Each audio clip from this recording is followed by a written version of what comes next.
विराजमान पूरे डीडवाना से और आसपास के भी कुछ मेरे को चेहरे दिख रहे हैं जो शायद आज ये मजमा देखने के लिए यहाँ पर आए हैं। ऐसे मेरे सभी बड़े बुजुर्गों, नौजवान साथियों, आज बड़ा ही ऐतिहासिक दिन है और मैं सोच सकती हूँ कि आज ये जो चुनाव जब से घोषणा हुई है, आज का जो ये कार्यक्रम डीडवाना में आप लोगों ने आयोजित करा है, ये इस चुनाव के अंदर निर्णायक साबित होगा।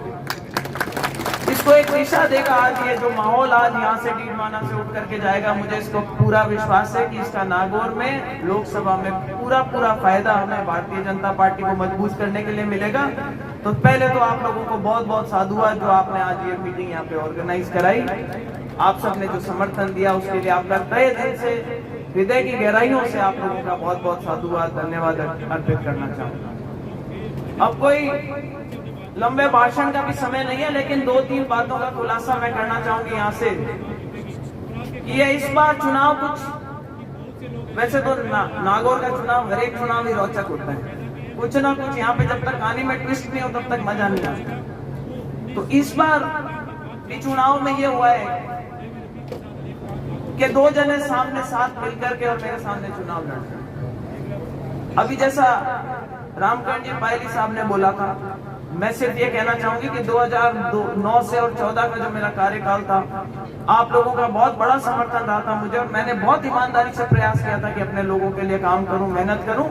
और जो सबसे बड़ी डिमांड थी यहाँ पे पानी लाने की, आप लोगों को मालूम है कि वो सोनिया गांधी जी उस टाइम आई थी और नींव का पत्थर रख के जायल में हमने उस पानी का, जो आज 5 विधानसभाओं में 5 तहसीलों में जो पानी मिल रहा है, उसके लिए दिन रात मेहनत करी थी, तब जाकर के वो पानी आया था। लेकिन ये कुछ नेता हैं जो बादत इनकी आदत पड़ी हुई है, बाज नहीं आ सकते झूठ बोलने से। अभी भी अगर कहीं पे जाते हैं तो हमारे चेतन डूडी जी या जाकिर हुसैन जी एक नया मिशन ढूंढ रखा है इन्होंने, चाहे हनुमान बेनीवाल जी, सबके सब क्या करते हैं, झूठ बोलते हैं और उस झूठ को इतनी बार दोहराते हैं। और हमारी शायद कहीं गलती रही है कि हमने उसका खंडन नहीं किया। तो मैं आज वो मौका देना चाहती हूँ जनता को सुनने का कि इन्होंने जब तब भी मेरी टांग खिंचाई का काम किया करते थे। इनके पिताजी थे, रूप जी दुनिया में नहीं है, उनके बारे में मैं कुछ बुरा नहीं बोलना चाहती, लेकिन सच सामने रखना जरूरी है।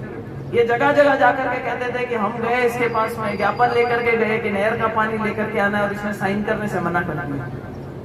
अरे भाई, मेरे साइन की क्यों जरूरत थी? मैं तो एक साधारण सी MP थी, मेरे पास तो ना कभी आप कोई ज्ञापन लेकर के आए ना कुछ। हाँ जरूर, वो जिला प्रमुख का जो चुनाव था उसके बाद से आप लोगों को टांग खींचने के लिए एक बड़े नेताजी ने हमारे पीछे लगा दिया था और आपने उनका काम किया है, तो वो टांग खींचने का काम किया, चाहे मकराना हो चाहे डीडवाना। लेकिन फिर भी हम एक जगह गए, डीडवाना की एक पंचायत में जाकर के गाँव के गड्ढे पे बैठ करके मैंने मेरा MP लैड का पैसा भी आप लोगों के बीच में बिल्कुल पारदर्शी तरीके से बांटा। इसके आप सब गवाह हैं। कोई पानी की योजना आती थी, पालोट से भी इतने सारे लोग आए हुए हैं। वो क्यों आए हुए आज यहाँ पे? क्योंकि वो जस गाते हैं, जस मानते हैं इस बात का कि एक 37 लाख की उस जमाने में, आज की बात नहीं, आज तो 37 लाख कई प्रोजेक्ट आ जाते हैं, उस जमाने में 37 लाख का एक पानी का प्रोजेक्ट आया था और वो पानी के प्रोजेक्ट के लिए मैंने उसको पास करवा दिया। सरकार से पैसे आने थे, लेकिन उस टाइम पे यहाँ के स्थानीय विधायक ने लिख करके दे दिया कि पालोट में तो पानी पर्याप्त है, हमें तो पानी की जरूरत ही नहीं है। अब मुझे बताओ इससे बुरा क्या हो सकता है? जब मैंने वापस अधिकारियों को पूछा कि भाई वो प्रोजेक्ट का क्या हुआ जो पास करवाया था, बोले साहब वहां के विधायक ने लिख के दे दिया कि हमारे पास तो पर्याप्त पानी है, हमें तो पानी की जरूरत ही नहीं है। तब मैंने कहा जाओ सर्वे करके आओ, तुम्हें पता चलेगा पालोट में पानी की क्या स्थिति है। और तब वो प्रोजेक्ट वापस शुरू हुआ और आज पालोट के अंदर वो पानी आता है। एक फिल्म याद आती है मुझे, कई बड़े बुजुर्ग बैठे उस टाइम पे देखी होगी, वो पिक्चर देख मेरा ज्यादा चलन नहीं था, तो एक खट्टा मीठा करके एक पिक्चर आई थी। उसमें शुरू का एक सीन होता है जिसमें देवेंद्र वर्मा आते हैं, वो अच्छे कॉमेडियन थे अपने समय के, और डेविड जो झालर पट्टी वाले डेविड थे वो होते। तो देवेंद्र वर्मा डेविड को कहते हैं उसमें शुरू में कि भाई मेरी शादी नहीं करवाती, मेरी माँ मेरी शादी करवा दो। तो उसने कहा भाई तेरी माँ को ना, तेरी माँ तेरे को भी बच्चा समझती है और ये 4 रिश्ते मैं भेज चुका हूँ, मेरी बेइज्जती होती है, हर बार मैं कोई रिश्ता बताता हूँ और वो ना दे देती है। तो बोले अब की बार तुम ऐसा करना ना, रिश्ता मेरी माँ के पास भेजना ही मत, तुम मुझे ही बता देना, मैं डायरेक्टली बात कर लूंगा कैसे भी करके मेरा ब्याह होगा। तो डेविड ने पूछा अच्छा ठीक है, वो पूछते हैं कि अच्छा भाई तुम में कोई गलत आदत है? बोला नहीं। बोले बीड़ी सिगरेट पीते हो? तो मतलब ही नहीं। कि भाई दारू वारू पीते हो? कि बोले मैं अच्छा आदमी हूँ, मैं दारू नहीं पीता। तो बोला जुआ हुआ? बोले कोसों दूर रहता हूँ। तो बोला भाई कोई कमी है क्या तेरे में? तो थोड़ी देर सोच के कहता है मैं झूठ बहुत बोलता हूँ। तो भाई आदमी जब झूठ बोलता है तो उसमें तो वो कुछ भी चला सकता है। अभी मैंने रास्ते में आते टाइम किसी ने मुझे लिंक भेज दिया, हनुमान जी इस बार कांग्रेस के साथ गठबंधन करके बोतल का निशान लेकर के आप लोगों के बीच में आए। और अभी भाषण में अपने बोल रहे थे कि भाई ये ज्योति मिर्धा वो ज्योति मिर्धा है जिससे तो अपना बजट का पैसा जो था, जो आप लोगों के लिए था, वो भी खर्च नहीं करा गया। मतलब इतना सफेद झूठ। आप लोगों को पता है मेरा शुरू में 2 करोड़ का बजट था 2 साल तक। उसके बाद मेरा 5 करोड़ का बजट हुआ, तो मेरा टोटल 19 करोड़ का बजट बना था जो मेरा कार्यकाल था उसमें। और हमें ये ज्ञान पहले ही लोगों ने दे दिया था कि जितना आपका बजट होता है उससे थोड़ा 19-20 ज्यादा ही देना, क्योंकि कई बार क्या होता है कि कोई टेक्निकल दिक्कत आ जाती है, वो बजट लग नहीं पाता और फिर आपका बजट बच जाता है। तो मैंने 21.5 करोड़ के बजट की सैंक्शन करी थी। और उनका झूठ कहां पकड़ा जाता है? कहते हैं कि 10 साल बाद मैं आया। भाई मेरे बाद में तो सीआर साहब बने थे। तो बोले उसके बाद ज्योति मिर्धा को तो 5 करोड़ बचे हुए थे, मैं आया जब जाकर के मैंने वो पैसे खर्च करे।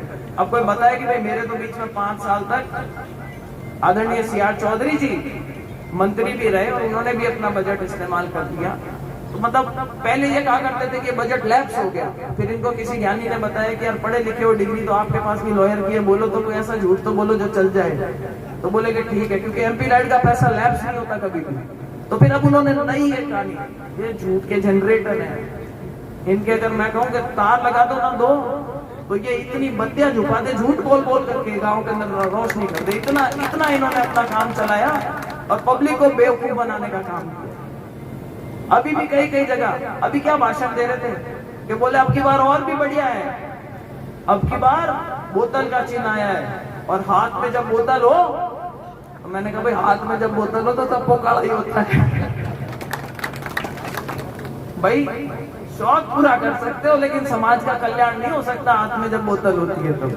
तो उनको समझना चाहिए कि भाई जनता अब समझ गई उनके कारनामे। 15 दिन तक नाक रगड़ते रहे उस दिल्ली में बैठ करके एक नेता के कैसे करके मेरा गठबंधन करा दो, और आज बातें करते हैं कि ज्योति मिर्धा वसुंधरा जी के चरणों में जाके पड़ी रहती है। अरे कौन किसके चरणों में पड़ा रहता है तो सारी दुनिया को पता है।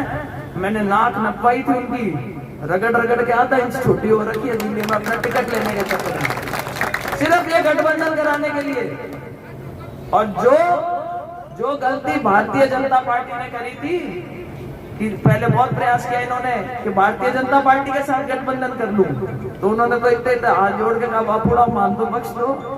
माँ के तो घड़ी चोट उतर की आ गया, कोई गलती पाची गुंडरा में तो बीजेपी तो करे को नहीं माऊ गठबंधन। कांग्रेस में किया जनाब नेताओं ने, एक सकला नेता ने, लोकल कोई नेता कौन चाहता कि भाई ए आपका चेतन डूडी जी के अलावा ए लेर गया बने के गठबंधन करो। क्यों भाई? कांग्रेस के पास में कैंडिडेट नहीं था क्या? अपन कहते हैं नागौर सबसे ज्यादा कांग्रेसी अगर कोई जिला अगर है पूरे राजस्थान में तो वो अपन बोला करते थे नागौर है। तो भाई नागौर की सीट गठबंधन में देने का क्या मतलब? कांग्रेस क्या इतनी कमजोर थी यहाँ पे? और शायद वो कांग्रेस की कमजोरी थी कि जिसकी वजह से 2 पार्टियां मिलकर के चुनाव लड़ रही है। तो रामकरण जी, कमजोरी मेरी नहीं थी और कमजोरी मेरे सामने बैठे हुए लोगों की नहीं थी। इन्होंने तो 2009 में भी अपना आशीर्वाद रखा, 2014 में आप लोगों ने मुझे उससे ज्यादा वोट दिए, मुझे कहीं पब्लिक ने कभी धोखा नहीं दिया। 2019 में मुझे उससे भी ज्यादा वोट दिए, पब्लिक ने मुझे वहां भी धोखा नहीं दिया। षड्यंत्र करा तो कुछ नेताओं ने मिलकर के करा था, क्योंकि वो नहीं चाहते थे कि ज्योति मिर्धा आकर के राजनीति में अपने पैर जमा ले, कि इसके कुछ खुद का कोई लोभ लालच नहीं है, सक्षम है, पढ़ी लिखी गई है, ऐसा नहीं हो कि आकर के और 20 साल तक यहाँ हमारी छाती में बैठ करके और चौधर कर।